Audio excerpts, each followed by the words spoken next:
Non mais c'est le début du changement parce que il y aura une vidéo bientôt sur le redesign, la redécoration de ce bureau. Et là c'est la première, c'est quel côté? C'est là. Là c'est la première étape. Donc voilà, j'ai plein d'autres choses, mais avant il faut encore que je fasse l'acquisition de quelques petits trucs. Et après je ferai une vidéo complète où on décorera le bureau. C'est pas l'affaire du jour, c'est parti. Bonjour à tous et à toutes. Aujourd'hui vidéo très... En tout cas, je ne vais même pas dire que c'est une vidéo particulière, c'est une vidéo un peu hors série, ça sort du contexte de la chaîne.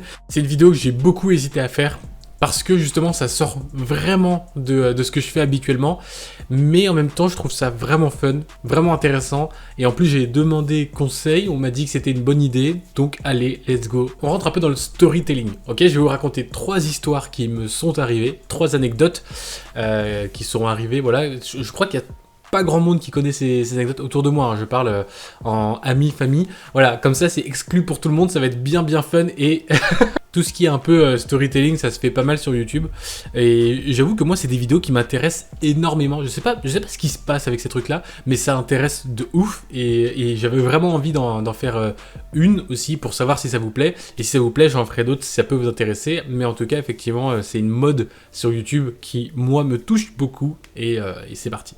La première anecdote, on va l'appeler l'anecdote des tatouages. Alors la première anecdote, ça se passait quand j'avais 17 ans, ok? Donc j'avais 17 ans, c'était il y a déjà... c'était il y a 8 ans, waouh. Et donc j'avais 17 ans, j'étais fan de tatouages, hein, je l'étais, j'ai toujours été, enfin depuis que je suis ado, j'adore les tatouages, je suis vraiment... adepte de cette pratique corporelle vieille qui date de plusieurs millénaires. Et donc j'ai été en voyage scolaire en Espagne, donc pour voilà, tout simplement faire un échange à l'époque avec des correspondants et tout. C'était super, hein, c'était très sympa dans le sud de l'Espagne, il faisait chaud, c'était caliente, tout ça, hein, on connaît. Déjà, il y avait des paramètres qui étaient pas bons. Le premier paramètre, c'est que en France, évidemment, le tatouage n'est pas autorisé en dessous de 18 ans. Mais moi, je voulais quand même un. Deuxième paramètre, il fallait que je demande évidemment l'autorisation de mes parents puisque j'étais encore chez ma mère, et chose qui n'allait pas être possible à ce moment-là de ma vie, ok? Je concevais pas demander à mes parents, yes, je veux un tatouage, let's go. Et donc, j'ai appris quelque chose, voilà, en fait, en Espagne, tu peux te faire tatouer à partir de 16 ans, tout seul. Alone. Et moi, intelligent comme j'étais vif, hein. Franchement, j'étais très vif. Je me suis dit, allez, je vais passer, je crois que c'était 2 semaines, non, un peu moins de 2 semaines, un peu plus d'une semaine, je sais plus trop, mais je vais passer quelques jours en Espagne, et je me dis, let's go, hein, je vais aller pour faire un tatouage, ça va être cool. J'avais déjà une idée de ce que je voulais faire, et je me suis dit, allez, c'est parti. Et sauf que, alors, je suis actuellement toujours content de porter ce tatouage. Attention, le tatouage n'est pas forcément raté. Il a certes vieilli avec le temps, mais moi, je suis toujours content de l'avoir. En revanche, l'expérience, ne faites jamais ça. Vraiment, ne faites pas ça.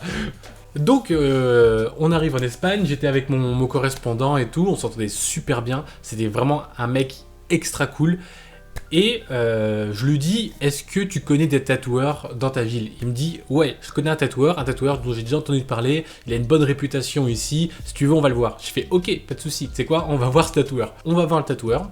Je lui dis, voilà, enfin je lui dis pas, on était en Espagne, hein, j'avais 17 ans, mi no hablo espagnol, voilà, on est comme ça. Donc je demande à mon correspondant de lui traduire, voilà, je dis au tatoueur que j'aimerais un tatouage, si c'est possible, voilà, parce que je pars bientôt, j'aimerais l'avoir vite et tout, et il me dit, t'as quel âge?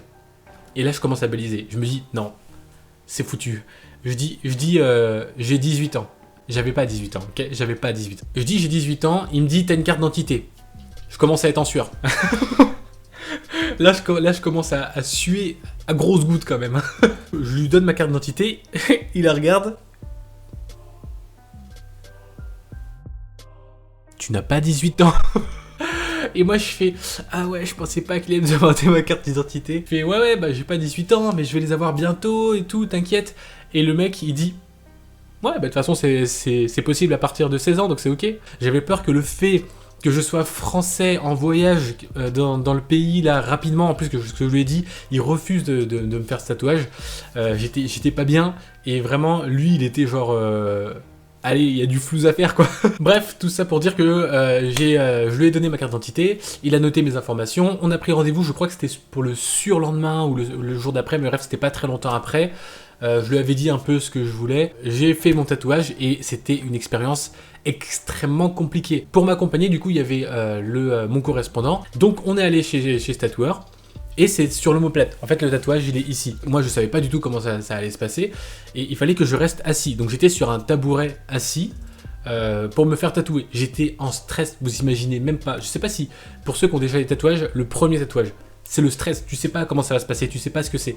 Je vous repicture, hein. J'étais comme ça, sur son tabouret, je devais pas bouger, parce qu'évidemment, si tu bouges tu bouges pas pendant un tatouage, c'est totalement débile. Mon correspondant qui était en face de moi, on essayait de discuter, il essayait de me détendre un petit peu en discutant, et sauf que le tatoueur a dit, demande-lui d'arrêter de te parler, parce qu'en fait, quand il parle, ça le fait bouger. Évidemment, ça fait bouger quand tu parles. Donc j'ai dû arrêter de parler, et là, j'ai dû me focus, j'étais en stress, il faisait chaud, je savais que je faisais un truc qui allait pas bien passer à mon retour en France, ok. Et là, je suis entre la conscience et l'inconscient. J'ai mal, mais je pense honnêtement que j'avais plus peur et plus stressé que de la douleur, mais j'avais un mal de ouf et j'étais pas bien, en sueur, je tremblais et tout, je savais plus où j'étais, vraiment je savais plus où j'étais. Autour de moi, tout le monde parlait, tu savez comme dans les séries, là, tout est en écho autour de toi, on te parle, tu comprends pas ce qui se passe. J'avais l'impression que c'était un tatouage qui a duré 4 heures, ça a duré une demi-heure. Ça a duré une demi-heure, j'avais l'impression que ça en faisait 4, c'était l'enfer. À la fin, le tatoueur a expliqué à mon correspondant, qui me l'a expliqué après, du coup les conditions pour la meilleure cicatrisation possible, pour que tout se passe bien, parce qu'évidemment il savait que moi j'avais pas d'autres tatouages ni rien. Et du coup, donc je me suis fait cellophaner. Maintenant il y a d'autres techniques, mais à l'époque, enfin en tout cas, quand j'ai fait ça il y a 8 ans, c'était juste genre un bout de cellophane, avec du scotch et terminé, c'est comme ça que ça se passe. Hein. Quand tu te fais tatouer, t'as de l'encre et un peu de sang qui ressort pendant quelques heures. Après, je crois que c'est peut-être, je sais pas, 1 heure ou 2, j'imagine. Et du coup, après, il faut enlever le cellophane, laver la plaie et après laisser cicatriser. C'est pas la fin de l'histoire, c'est quasiment la fin de l'histoire. Donc on sort, machin, j'ai payé, c'était pas très cher. On sort, donc là j'étais soulagé, j'étais ok, bon bah là c'est cool. Et tout le monde, parce que évidemment j'en avais parlé autour de moi, tout le monde me disait ouais alors c'était comment et tout machin, je devais le montrer, bref. Donc tout s'est bien passé, il a très bien cicatrisé, il n'y a eu aucun souci. Et ne faites pas ça non plus, ok. Pour enlever le cellophane, parce que le soir on est sorti, en fait, normalement tu fais ton tatouage, ensuite tu rentres chez toi, et le soir, quelques heures après, tu enlèves le cellophane, tu nettoies, etc.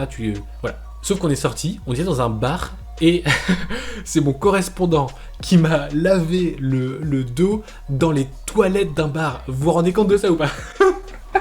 Non mais ne faites pas ça, ne faites pas ça, c'est totalement idiot. Et en fait, tu peux pas te rendre compte quand t'es ado, parce que quand t'es adolescent, tu sais pas que t'es idiot. Et ça je l'ai remarqué.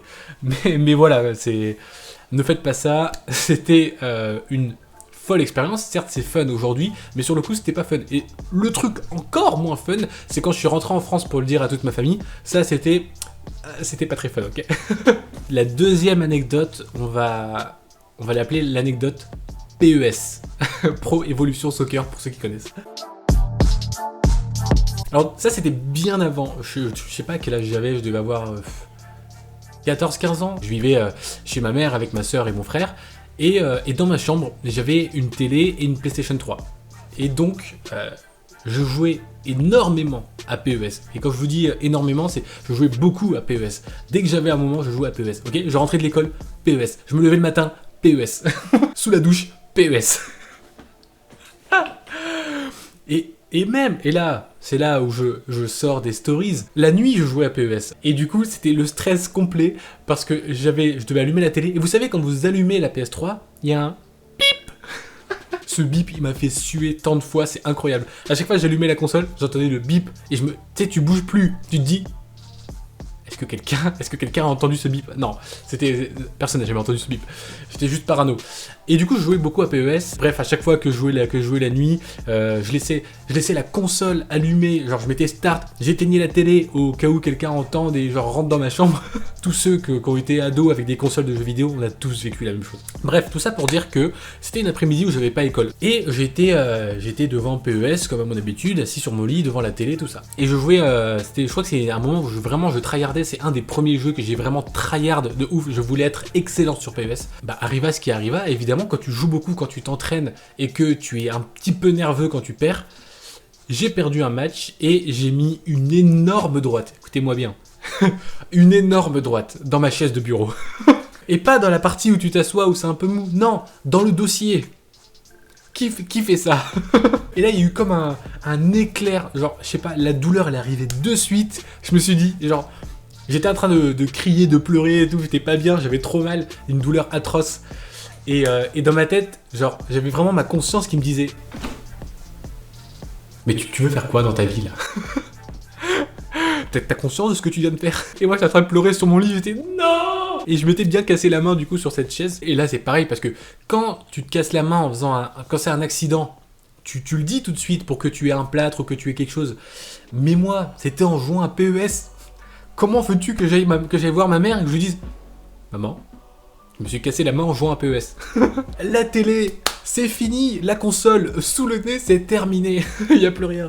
Donc je me suis dit, ouais, je vais voir. Non, mais ça se trouve, c'est pas cassé. J'exagère et tout, machin. Ça fait très très mal sur le coup. Mais au bout de genre une semaine, j'avais plus trop mal en fait. Ça allait, tu vois, ça allait. Je pouvais pas trop lever mon doigt parce que j'avais mal. Mais en fait, quand j'utilisais normal, bah ça allait encore, quoi. Et parce que c'était pas une fracture de ouf, c'était cassé mais c'était pas de ouf. Et du coup au bout d'un moment je me dis ouais bah c'est relou et tout, j'étais de le dire à ma mère et tout. Donc je le dis à ma mère, je lui dis voilà je me suis cassé la main. Je sais pas si je lui ai dit comment j'avais fait. Et je fais une vidéo dessus, mais en tout cas c'est fait comme ça. Et depuis c'est marrant parce que sur la main gauche j'arrive à coller mon petit doigt sur ma main, mais sur la main droite je peux plus coller mon petit doigt. Voilà, c'est une anecdote fun, je sais pas si vous aussi ça vous fait ça, mais si je force de toutes mes forces, voilà, je peux plus le coller, ça me fait très mal. Bref, donc je dis à ma mère que voilà je me suis fait mal et tout machin. On va à l'hôpital Morvan de Brest, voilà on le connaît, hein, l'hôpital où tous les mineurs vont finalement à Brest. J'y vais. J'attends et finalement je passe une radio et quelques temps après il y a une je sais pas si c'était une interne ou que ce soit, mais bref il y a un docteur qui arrive et qui dit à ma mère ouais c'est une fracture au niveau de la main ici machin, ok pas de souci, on va l'immobiliser, ok pas de souci. Et là elle me regardait comme si j'étais un meurtrier et genre elle disait des trucs du genre ouais bah ça c'est des fractures quand on se bat, hein, quand on donne des coups de poing et tout. J'ai même pas osé me défendre, j'ai même pas osé dire j'ai fait ça en jouant à la PS3, ok. J'ai pas assumé. Et elle a cru que j'étais un gangster. Elle a cru que je faisais partie des Bloods, mec. Elle me regardait comme si, je sais pas, j'avais commis un truc grave. Alors que non, elle me jugeait vraiment. J'ai eu mon j'étais au collège. Je me rappelle très bien, j'étais au collège parce qu'on me disait d'écrire de la main gauche. Il y a certains profs qui me disaient d'écrire de la main gauche et je pouvais pas, et du coup j'écrivais pas, voilà. Et voilà pour l'histoire. Je pense que là j'ai fait le tour de cette deuxième anecdote, mais voilà ce qui s'est passé. Je me suis cassé la main en jouant un PES, j'ai essayé de le dissimuler, ça n'a pas marché. Finalement tout est bien qui finit bien, mais calmez-vous quand vous jouez aux jeux vidéo, okay. C'est vraiment un conseil que je peux vous donner. Ok, la dernière anecdote c'est la plus récente. C'était quand? C'était en 2018.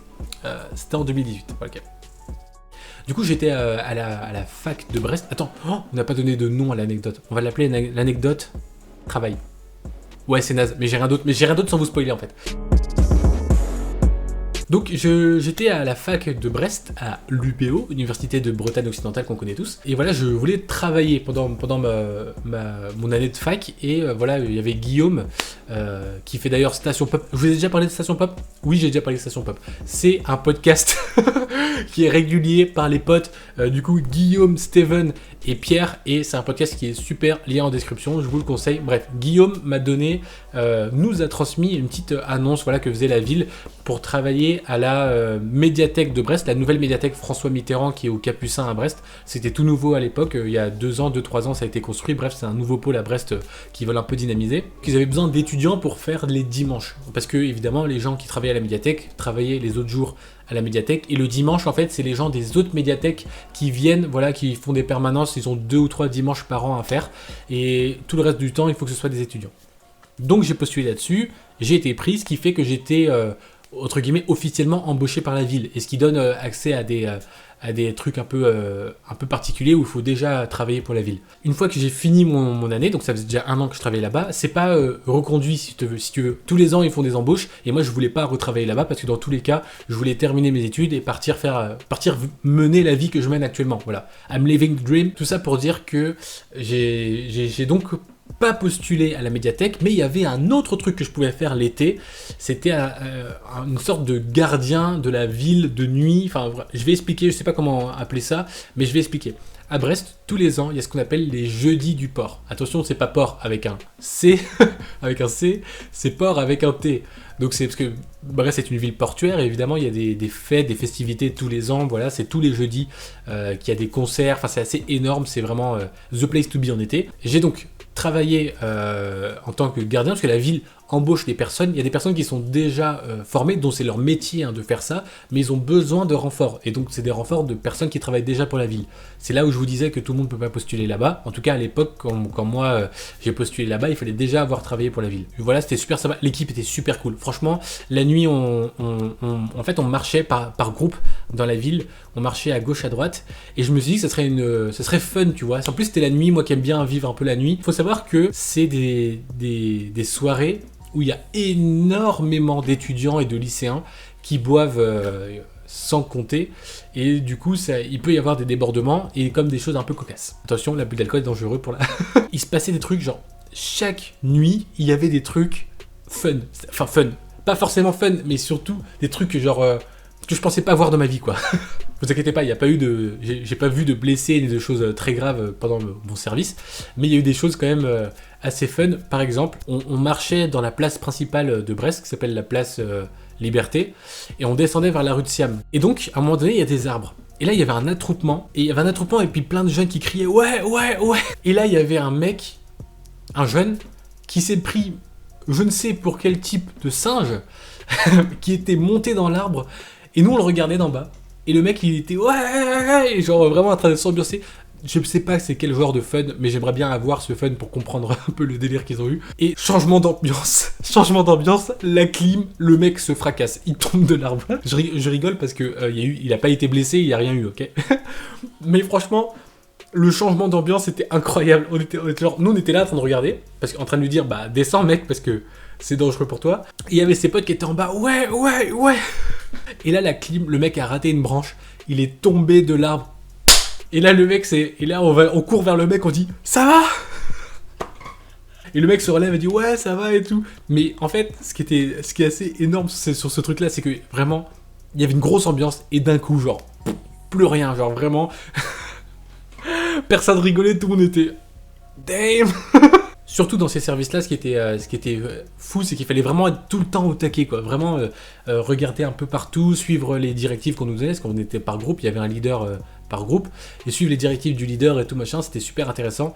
Mais il y avait des trucs assez hardcore, violence, drogue, bagarre avec la police, voilà. C'était assez... J'ai pas trop envie de raconter le reste, parce que là je vous ai raconté ce qui était un peu fun là-dessus, parce que c'est bien terminé, mais évidemment il y avait des trucs qui étaient pas... Je peux pas raconter ça là parce que ça casserait le rythme de la vidéo et parce qu'on s'amuse bien. Mais voilà, il y avait des trucs quand même assez hard, donc faites attention quand vous sortez la nuit, hein, c'est très important, surtout dans les festivités comme ça où vous buvez beaucoup. Les vols, c'est plus courant que ce qu'on croit, et surtout tout ce qui est raquettes, tabassage, tout ça, ça arrive très fréquemment, ok ? En tout cas, c'était vraiment extrêmement fun de vous raconter ces anecdotes. J'espère qu'elles vous ont plu. Dites-moi si ça vous a plu et si j'ai bien raconté ça. Le storytelling, j'adore ça et j'adore le regarder aussi, donc c'est pour ça que je vous partage ça. N'hésitez pas à me dire en commentaire si vous souhaitez un autre épisode, et on se dit à plus tard. C'était Brice.